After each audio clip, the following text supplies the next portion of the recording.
아멘. 루이지애나 세비어스 대학 총장이셨던 노먼 프랜시스라고 하는 분이 기다림에 관하여서 이렇게 말했습니다. 모든 꽃이 봄의 첫날 한꺼번에 피지는 않는다. 서정주 시인은 국화옆에서라고 하는 시에서 기다림을 이렇게 표현합니다. 한 송이 국화꽃을 피우기 위해 봄부터 소쩍새는 그렇게 울었나 보다. 한 송이 국화꽃을 피우기 위해 천둥은 먹구름 속에서 그렇게 울었나 보다. 제가 몇 번 인용해 드렸던 대추 한 알이라고 하는 제목의 시에서 장석주 시인은 대추 한 알이 얼마나 많은 기다림과 또 인내의 고통을 동반하는지를 이렇게 노래합니다. 적의 저절로 붉어질 리는 없다. 저 안에 태풍 몇 개, 저 안에 천둥 몇 개, 저 안에 벼락 몇 개, 저 안에 번개 몇 개가 들어있어서 붉게 익히는 것일게다. 적에 혼자서 둥그러질 리는 없다. 저 안에 무설이 내리는 몇 밤, 저 안에 땡볕 두어 달, 저 안에 초승달 몇 날이 들어서서 둥글게 만드는 것일게다. 여러분, 그렇습니다. 기다림이라고 하는 것은 때로 인내의 고통을 동반하지만 기다림의 시간은 결코 헛된 시간이 아님을 기억하셔야 합니다. 미켈란젤로는 최후의 심판을 그 작품을 완성하는데 8년의 시간을 기다려야만 했습니다. 해밍웨이는 노인과 바다가 세상에 나올 때까지 80번을 고치며 기다려야 했습니다. 여러분이 잘 아시는 박경리 대하 소설 토지는 26년의 시간을 기다려서 완성되었습니다. 괴테는 파우스트를 쓰는데 무려 60년을 기다렸습니다. 그렇습니다, 여러분. 기다림은 때로는 인내의 고통을 동반하지만 그 뒤에는 큰 기쁨이 기다리고 있습니다. 오늘 본문에서 누가복음의 저자인 누가는 믿음의 기다림 뒤에 큰 기쁨을 누린 한 사람을 소개하고 있습니다. 그 사람은 바로 예루살렘에 살고 있었던 시므온이라고 하는 사람입니다. 누가복음의 저자인 누가는 시므온에 대하여 이렇게 네 가지로 분명하게 이야기합니다. 첫째, 그는 의로운 사람이었습니다. 이는 곧 시므온이 하나님의 말씀을 따라 모든 사람들에게 공의를 베풀며 정직하고 성실한 삶을 살았다는 것을 뜻합니다. 전승에 의하면 시므온은 말년에 산헤드린 공회의 의장이 되었다고 합니다. 재판권을 가지고 있었던 산헤드린 의장의 신분을 선용하여 그는 하나님의 법을 따라 공의로 판결하며 어려운 사람들을 도왔을 것입니다. 둘째, 그는 경건한 사람이었습니다. 이는 곧 하나님 앞에 경건하기 위하여 노력하면서 세상의 세속적인 삶과는 구별되는 삶을 살았다는 것을 의미합니다. 셋째, 그는 이스라엘의 위로를 기다리는 사람이었습니다. 이스라엘 백성들은 메시아를 기다리고 있었습니다. 이스라엘 백성들이 기다리는 메시아, 그 이유는 그들을 외세로부터의 고통에서 해방시켜 주실 메시아를 그들은 기다리고 있었습니다. 그러나 시므온은 메시아를 기다리되 정치적인 해방을 가져다주는 메시아가 아니라 죄와 사망으로부터 구원해 주시는 위로의 예수님을 기다리고 있었던 것입니다. 넷째, 그는 성령이 함께한 사람이었습니다. 그는 평생을 성령의 교제 가운데 살았던 사람이었습니다. 성령이 그의 위에 계신다는 표현이나 또는 기도하던 중에 성령의 지시를 통하여서 메시아를 보게 될 것이다 라고 계시를 받은 것, 그리고 성령의 감동을 통해서 아기 예수가 메시아이심을 발견하게 된 것 등에서 분명하게 우리는 알 수가 있습니다. 이제 오늘 우리의 본문을 보시겠는데요. 오늘 우리의 본문 시작인 25절, 누가복음 2장 25절 말씀 같이 한번 읽도록 하겠습니다. 여러분이 크게 한번 읽겠습니다. 함께 읽습니다. 예루살렘에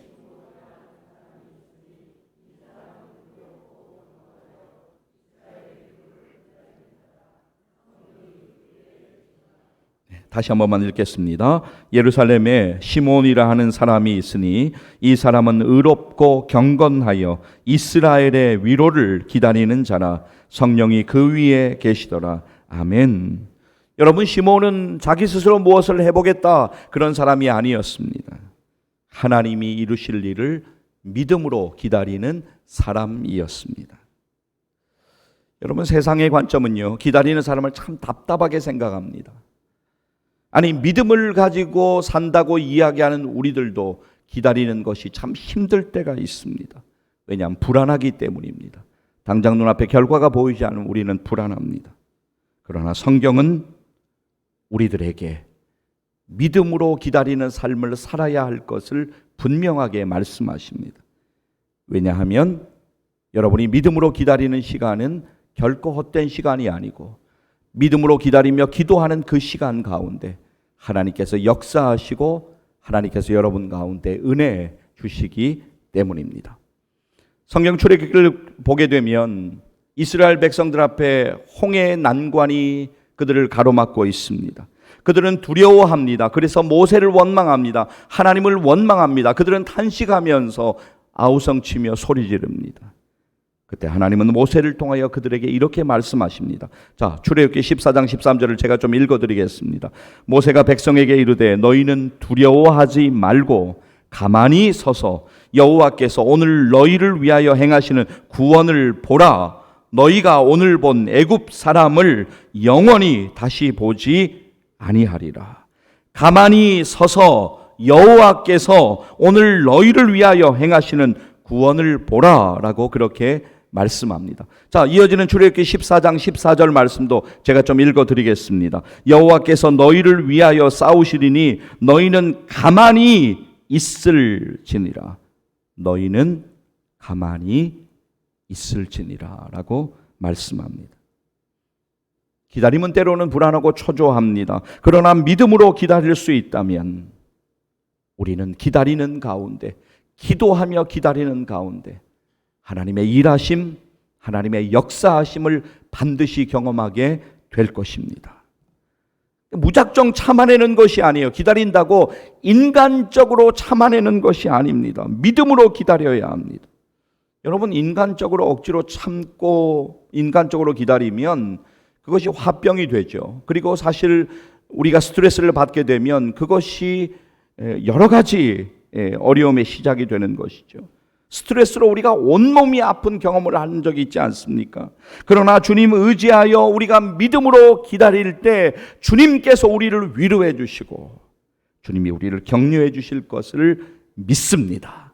믿음으로 기다릴 때 주님이 우리에게 힘 주시고 그러면 우리는 그 힘으로 일어나서 주님 주시는 감당할 은혜로 우리의 마주하는 일들을 감당하게 될 것입니다. 자, 여러분 이제 다시 오늘 우리 본문 25절로 가셔서 보시게 되면 시므온이 기다리던 이스라엘의 위로는 구약 성경에서 이미 하나님께서 예언하신 바로 그 구약 이사야서에서 언급되고 있는 그러한 위로였습니다. 무슨 위로냐면 예수 그리스도가 이 땅에 오심으로 하나님의 백성이 누리게 될 위로를 뜻하고 있습니다. 시므온 그는 믿음으로 구약에서 예언된 예수 그리스도의 오심을 그렇게 기다리고 있었던 것입니다. 믿음으로 예수 그리스도의 오심을 기다리는 그에게 성령은 이렇게 말씀하십니다. 자, 여러분 오늘 우리의 본문 26절 말씀 같이 보시고 읽으실 터인데요. 누가복음 2장 26절 함께 읽도록 하겠습니다. 그가 주의 그리스도를 보기 전에는 죽지 아니하리라 하는 성령의 지시를 받았더니 아멘. 그는 지금 이스라엘의 위로인 예수 그리스도를 믿음으로 기다리고 있습니다. 그러한 그에게 성령께서 놀라운 소망의 메시지를 말씀해 주십니다. 그가 죽기 전에 그의 생전에 그가 그토록 꿈에도 사모하던 그렇게 기다리던 믿음으로 기다리던 메시아이신 예수 그리스도를 직접 만나게 될 것이다 라고 하는 분명한 예언이었습니다. 이 얼마나 가슴 뛰는 소리입니까? 자, 여러분 분명히 우리가 기억해야 될 것은 성령께서 말씀하시면, 성령께서 약속하시면 성령께서 반드시 인도하시고 행하신다라고 하는 것입니다. 성령의 감동으로 그는 성전으로 들어가게 되는데 거기서 꿈에도 그리던 메시아 예수 그리스도를 만나게 됩니다. 자, 여러분 오늘 우리의 본문 27절 보실까요? 누가복음 2장 27절 함께 읽도록 하겠습니다. 성령의 감동으로 성전에 들어가매 마침 부모가 율법의 관례대로 행하고자 하여 그 아기 예수를 데리고 오는지라. 아멘. 베들레헴에서 태어나신 예수님은 모친인 마리아와 더불어 최소한 40일 이상을 베들레헴에서 머물렀습니다. 당시 아기를 낳은 산모는 적어도 40일간은 출입을 삼가하면서 부정한 사람들과의 접촉을 금해야 했기 때문이었습니다.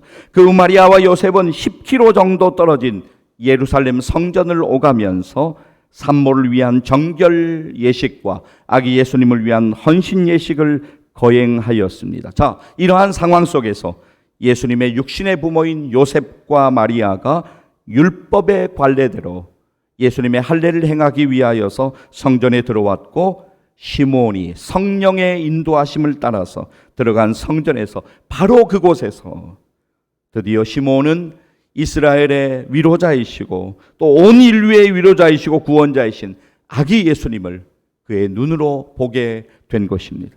시몬은 아기 예수님을 보는 순간에 오래전부터 하나님께서 여러 선지자들을 통하여서 하신 말씀이 이루어진 것을 확신했습니다. 도저히 말할 수 없는 큰 기쁨이 그에게 몰려왔습니다. 시몬의 이 시간을 맞이하기까지 많은 일들이 그에게 있었을 것이에요. 기다림을 포기할 만한 어려움도 있었을 것이고 고난과 핍박도 분명히 있었을 것입니다. 그러나 그는 믿음으로 메시아이신 예수 그리스도를 기다리고 있었던 것입니다. 여러분 기억하셔야 돼요.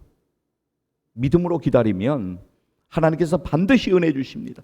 믿음의 기다림 뒤에는 큰 기쁨이 기다리고 있다라고 하는 것을 우리는 절대로 잊지 말아야 합니다. 자, 이제 시몬은 아기 예수님을 그의 품에 안고 이렇게 찬송합니다. 하나님을 찬송합니다. 자, 본문 28절 보세요. 누가복음 2장 28절 읽습니다. 시몬이 아기를 안고 하나님을 찬송하여 이르되. 자, 그는 감격에고 아기 예수님을 안고 하나님을 찬송합니다. 여러분 본문 29절로부터 32절까지 한번 쭉 보십시오. 29절로부터 32절까지 시몬이 찬송한 그 찬송이 쭉 나오고 있습니다. 자, 누가복음 2장 29절에서 32절 말씀까지 이어서 같이 좀 읽도록 하겠습니다. 함께 읽습니다. 주제여, 이제는 말씀하신 대로 종을 평안히 놓아 주시는도다. 내 눈이 주의 구원을 보았사오니 이는 만민 앞에 예비하신 것이요 이방을 비추는 빛이요 주의 백성 이스라엘의 영광이니이다 하니. 아멘. 믿음의 기다림 뒤에 이렇게 놀라운 찬송을 그는 부르게 된 것입니다. 사랑하는 성도 여러분, 시몬의 이 믿음의 찬송이 성탄절을 믿음으로 기다리는 우리들의 동일한 찬송되어지기를 간절히 소망하는 것입니다. 여러분 기억하세요. 성경에 나오는 우리의 믿음의 선배들은 믿음으로 기다린 사람들이었습니다. 노아는 홍수 심판이 끝나고 물이 다 빠질 때까지 배 안에서 오랫동안 기다려야만 했습니다. 아브라함은 하나님의 계획이 온전히 이루어질 때까지 무려 25년의 시간을 인내함으로 기다려야만 했습니다. 이삭은 결혼하여서 자녀를 낳기까지 20년의 시간을 기다려야 했습니다. 요셉은 형제들에게 버림을 받아서 하나님의 뜻을 이루기 위하여서 총리가 되어서 가족을 구하고 수많은 민족의 그 사람들을 구하기 위하여서 그 역사가 이루어지기까지 13년의 세월을 기다려야만 했습니다. 모세는 이스라엘을 가나안 땅에 정착시키기 위하여 그들을 인도해내기 위하여서 광야에서 40년 동안 연단받으며 기다려야만 했습니다. 다윗은 기다림의 영성으로 인생의 승리자가 되었습니다. 그는 이스라엘의 왕이 되기까지 10수년을 기다렸습니다. 얼마나 많은 일들이 있었습니까? 참으로 힘겨웠고 참으로 답답했지만 믿음으로 하나님의 일하심을 잠잠히 기다렸습니다. 그렇기 때문에 다윗은 이렇게 믿음으로 고백할 수가 있었습니다. 자, 여러분 시편 40편 1절과 2절 말씀 다윗의 고백을 제가 좀 읽어 드리도록 하겠습니다. 들어보십시오. 내가 여호와를 기다리고 기다렸더니 귀를 기울이사 나의 부르짖음을 들으셨도다. 나를 기가 막힐 웅덩이와 수렁에서 끌어 올리시고 내 발을 반석 위에 두사 내 걸음을 견고하게 하셨도다. 할렐루야. 우리들도 믿음으로 기다려야 돼요. 주님의 일하심을 믿음으로 기다려야 합니다. 기다림 속에서 믿음의 사람들을 주님께서 그냥 내버려 두지 않으십니다. 은혜 주세요. 우리들이 기도하도록 붙잡아 주십니다. 우리들에게 힘 주십니다. 우리들이 주님의 약속의 말씀을 붙잡도록 도와주십니다. 날마다 만져주십니다. 날마다 인도하여 주실 것을 믿습니다. 사랑하는 여러분, 우리는 조급한 마음이 항상 있습니다. 기다리는 거 참 쉽지 않습니다. 정말 쉽지 않습니다. 너무 힘듭니다. 그러나 믿음으로 기도하며 우리는 기다려야 합니다. 거절당하는 아픔이 있다고 낙심하지 마십시오. 버림받은 상처 때문에 좌절하지 마십시오. 예수님도 버림당하셨고 낙심을 경험하셨습니다. 그러나 예수님은 십자가를 묵묵히 기다리셨고 십자가에서 우리를 구원하시기 위하여 대신 죽으심으로 결국 아버지의 뜻을 온전하게 이루시고 하나님께 영광 돌리셨습니다. 여러분 기억하셔야 돼요. 어떠한 일이 이루어지기 위해서는 기다리는 시간이 반드시 필요합니다. 산모가 아이를 잉태하면 출산하는 시간이 되기까지 많은 일들이 있지만 인내함으로 기다려야 합니다. 농부가 봄에 씨앗을 뿌리면 가을에 추수기가 될 때까지 많은 과정이 있지만 인내하며 기다려야 합니다. 여러분 낙심하지 마세요. 포기하지 마세요. 믿음으로 기도하며 기다리시기를 소망합니다. 이러한 기다림의 영성으로, 이러한 기다림의 믿음으로 우리가 성탄절을 맞이하기를 원합니다. 그리고 무엇보다도 우리가 나의 뜻을 앞세우고 나의 뜻을 일방적으로 구하다가 실망하고 실족하고 시험에 빠지는 것을, 그 시행착오를 이제는 멈춰야 합니다. 우리가 기도할 때는 자꾸 나의 뜻을 구하잖아요.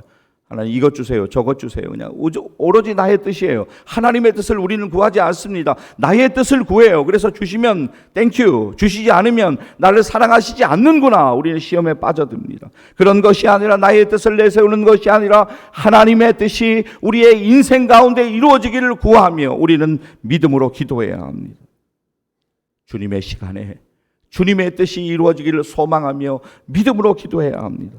때로 늦을 수 있습니다. 때로 돌아간다고 느낄 수 있습니다. 때로 일이 꼬인 것처럼 느껴질 때가 있습니다. 때로 답답하게 일이 멈춰진 것 같고 나의 생각과 다르게 일이 흘러가는 것 같은 것을 경험할 때가 있습니다.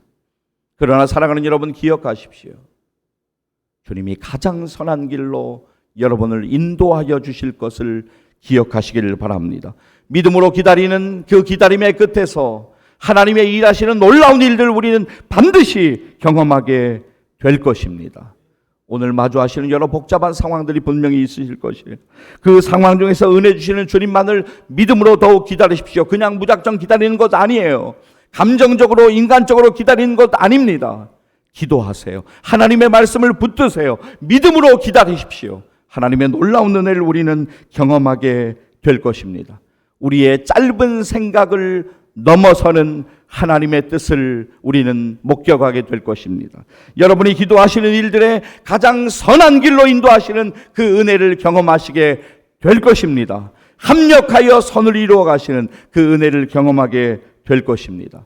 사랑하는 여러분, 시몬이 믿음으로 기다려서 아기 예수님을 만난 것처럼 여러분의 남은 인생의 시간 가운데, 그리고 연말의 시간 가운데, 다가오는 2024년의 연초의 시간 가운데 믿음으로 기도하며 기다리면서 주의 놀라운 일들을 경험하시기를 주의 이름으로 간절히 축복합니다. 기도하시겠습니다.